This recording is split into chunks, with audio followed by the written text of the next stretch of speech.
ఘన ద్రవ వ్యర్థాల నిర్వహణను మరింత విస్తృతం చేసుకోవాల్సిందిగా భారత ప్రభుత్వ హౌసింగ్ అండ్ అర్బన్ అఫైర్స్ విభాగం డైరెక్టర్ షుర్బీ మాలిక్ మున్సిపల్ అధికారులకు సూచించారు.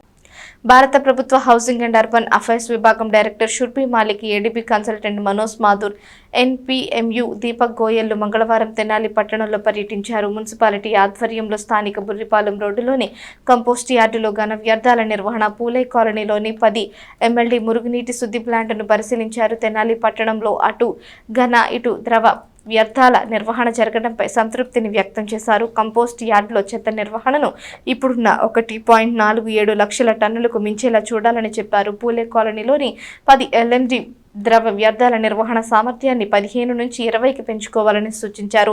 మొక్కల సంఖ్యను అధికంగా ఉండేలా చూడాలని షుర్బీ మాలిక్ తెలిపారు. రాబోయే రోజుల్లో ప్రతి ఇంటి నుంచి 4 బుట్టల్లో చెత్త సేకరణ జరగాల్సి ఉంటుందని చెప్పారు. పెద్ద మొత్తంలో చెత్త వచ్చే కంపెనీలు, సంస్థల వారే ఆ చెత్తను ప్రాసెస్ చేసుకోవాల్సి ఉంటుందని చెప్పారు. ఈ కార్యక్రమంలో మున్సిపల్ కమిషనర్ జె రామాపలనాయుడు, ఆరోగ్య అధికారి doctor Movva Yesubabu, municipal engineer P Srikanth ఇతర సిబ్బంది పాల్గొన్నారు. Government of India ministry of housing and urban affairs department నుండి secretary madam, so central government solid waste management and liquid waste management schemes state గవర్నమెంట్స్లో ఎట్లా implement అవుతున్నాయి, అట్లాగే 15th ఫైనాన్స్ కమిషన్లో అమృత scheme కింద కానీ, అట్లాగే solid waste management Swachh Bharat machine కింద కానీ అనేక రకాల ఫండ్స్ అనేటువంటివి రావడం జరిగింది.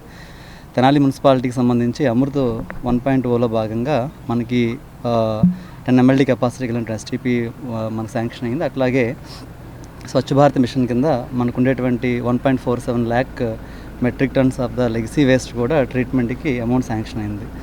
సో ఈ 2 వర్క్స్ కూడా ఎట్లా జరుగుతున్నాయి, దాంతోపాటుగా అనేక రకాల wet waste processing plants Tenali అర్బన్లో మంచిగా ఉన్నాయి. దాన్ని ఫీడ్బ్యాక్ కూడా తీసుకుని మన మున్సిపాలిటీ విజిట్ చేయడం జరిగింది. సో ఆఫ్టర్ దట్ ఆవిడ యొక్క మెయిన్ ఇన్స్ట్రక్షన్స్ కూడా ఈ ప్లాంట్స్ అనేటువంటివి కెపాసిటీ అనేటువంటి చాలా బాగుంది, వాటిని ఇంకా స్ట్రెంథెన్ చేసి ఇంకా ఎక్కువ కెపాసిటీకి ఇంక్రీజ్ చేయమని చెప్పున్నారు.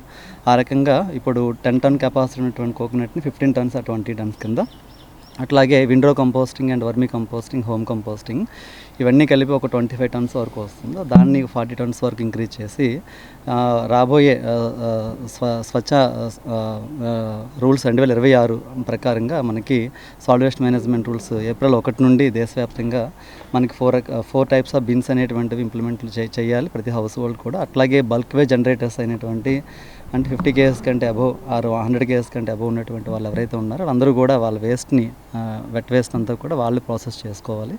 ఇట్లాంటి రూల్స్ అన్నీ కూడా ఉన్నాయి. వాటిని ఐస్ యాక్టివిటీస్ ద్వారా ఇంక్రీజ్ చేయమని చెప్పడం జరిగింది. అట్లాగే STP సంబంధించి ఇక్కడ ఎట్లా ట్రీట్ అవుతుంది, ఎంత వాటర్ వస్తుంది, అట్లాగే ట్రీటెడ్ వాటర్ యొక్క పరిస్థితి ఏంటి చూడడం జరిగింది. సంతృప్తి వ్యక్తం చేశారు. తెనాలిలో మన రీజియన్లోనే ఎక్కడ కూడా ఒకే మున్సిపాలిటీలో 1 lakh అండ్ అబోవ్ ఉన్నటువంటి మున్సిపాలిటీస్లో తీసుకుంటే సాలిడ్ వేస్ట్ మేనేజ్మెంట్ కానీ, లిక్విడ్ వేస్ట్ మేనేజ్మెంట్ కానీ 2 రకాల వేస్ట్ మేనేజ్మెంట్ ఇంప్లిమెంట్ అవుతున్నటువంటి మున్సిపాలిటీ తెనాలిగా గుర్తింపు పొందింది సెంటర్లోనే. అందుకోసమే సెంట్రల్ టీమ్స్ కూడా వచ్చారు, వాళ్ళ యొక్క అభిప్రాయాలు వ్యక్తం చేస్తారు మంచిగానే. ఇంకా 1 or 2 చిన్న రెక్టిఫికేషన్స్లో భాగంగా ఈ యొక్క ప్లాంట్ కెపాసిటీ ఇంక్రీజ్ చేసుకొని చెప్తున్నారు.